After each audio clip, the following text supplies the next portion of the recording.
Aahana. I'm so delighted to welcome you to my show.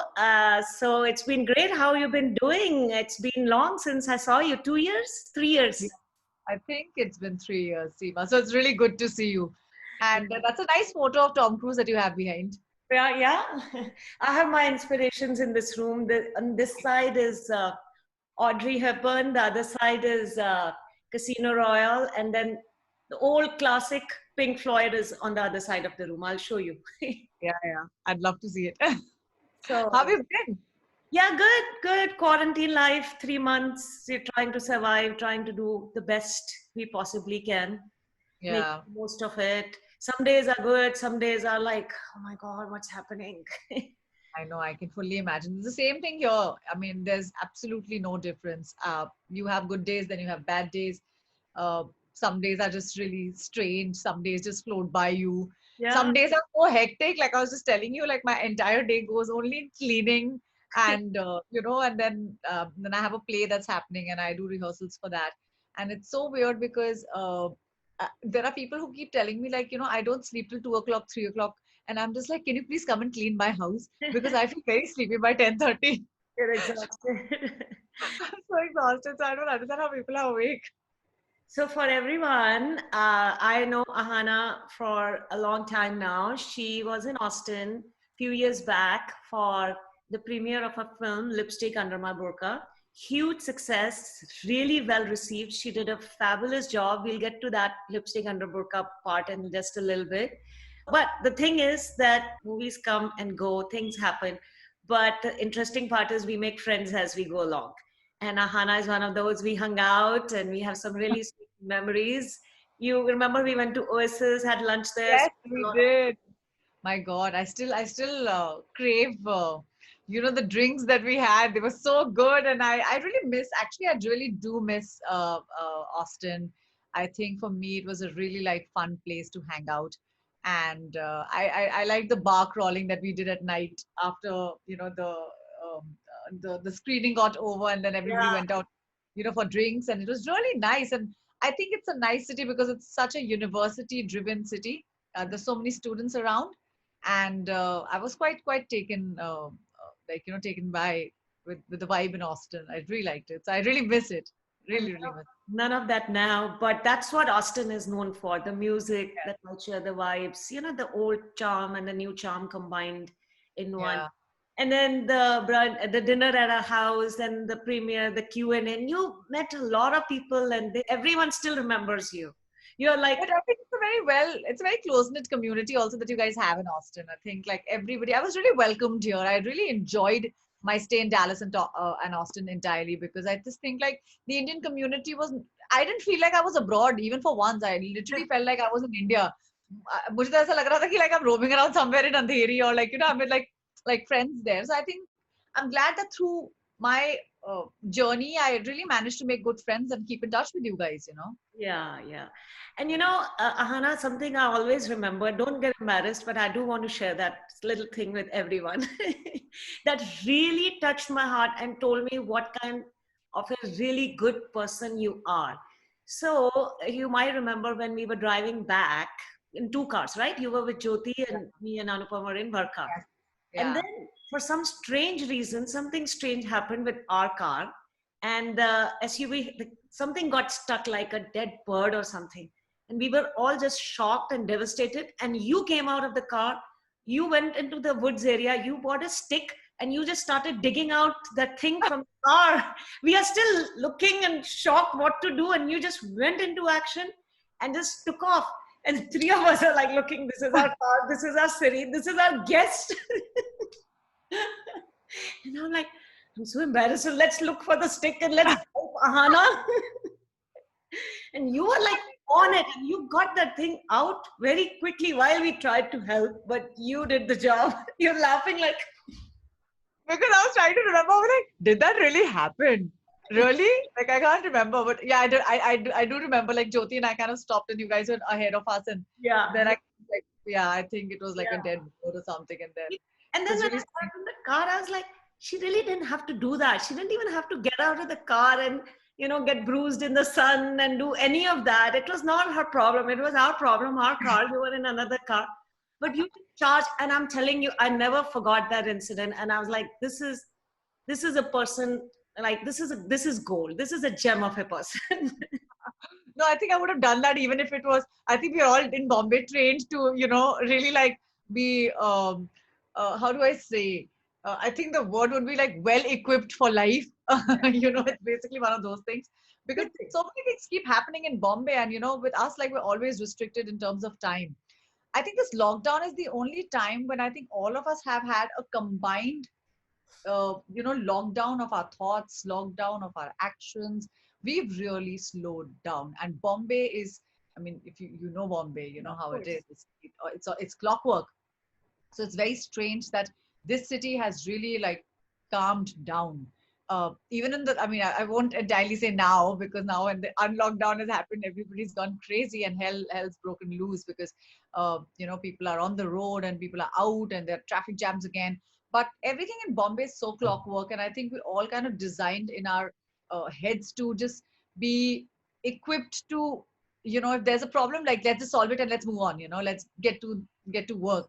So I think maybe that's where this whole demeanor has come from, like Yeah, but let's get going. you could have also thought, oh, this is my break. I'm not in my city. I'm not in Mumbai. I'm I don't driven think. around. This is my movie premiere in few hours. You could have had that attitude too. I get that, but you didn't. So I can see that you are very hands-on, really active, sporty, and you. I remember you mentioning all of that as well. So let's dive in to my first question. And so yeah, you grew up in Lucknow, and you said you were there in your teens. And one of the conversations I remember, again going back to the same point, that you were really active into swimming, tennis, all activities you were enrolled in. So did that help you lead into theater and acting later on? And how was that like? We'll just cover quickly so that everyone knows a bit Yeah. about your background.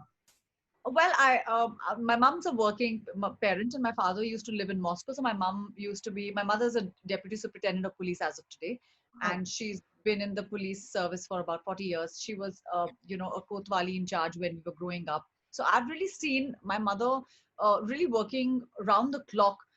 We were literally brought up by nannies, my sister, my brother, and I, with three of us. And my father used to live in Moscow because he was working with a pharmaceutical company called Lupin Laboratories, and he was setting up the business for Lupin in the CIS. So he was in Moscow most of the times. So my parents are really having like a long distance relationship, and my mother literally had to handle three hooligans.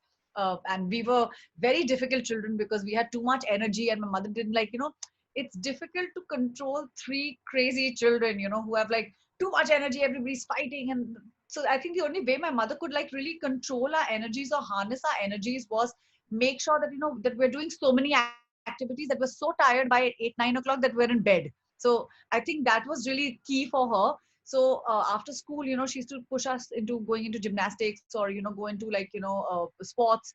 Shivani and I, my sister and I, we were pushed into a lot of sports. So we were made sure that we went for horse riding, we went for swimming, we went for like running. We did all kinds of outdoor activities. My mother made sure we were never inside the house. So I was not used to living at home when I was growing up. So I think that's where the love for outdoor really like kicked in. And over the years, I think I'm really grateful that that these things I did very early in my life, because I've seen a lot of girls around me who are very fragile, and especially I've seen a lot of actresses also, where the way they've been brought up, a lot of emphasis has been put into beauty. And I think with us it really wasn't like that. We were really brought up like boys per se. um, and she didn't have the patience with us with our hair. She cut our hair short, so we always had boy cut hair, my sister and I. We looked like two boys, literally growing up. So there were lots of things that she did because of her job. And I think today those things have kind of transformed into who I've become. I don't really like have these things of behaving like a very demure sort of a girl. I'm very really out there. I'm very sporty like the way my sister is, and both of us have been brought up like that. And I think that has helped in my career because our bodies are very instrumental in who we are and what we become. And of course, like with theater, you have to be very agile with your body. So I think that's kind of used well. I've used my instrument well, So yeah, yeah, totally. We can see that. See, and my story also just gels with this. yeah. helping you with a dead bird. And it had some glue. I think there was some glue, and then the bird was stuck on that glue pad. It was Yeah. left Oh for God, the roaches and things like that, but the bird got yeah. stuck, unfortunately, and that got stuck to the car. Yeah. Now I remember it. Yeah, I was really pushing that glue out from your tire. Now you're a So yeah, and so it's been so now you're in Mumbai doing fabulous work in many films and web series, and you went through the whole industry, went through a very difficult week. So I thought that this is my first episode that I'm recording after Sushant Singh Rajput, so we should pay our tribute to him.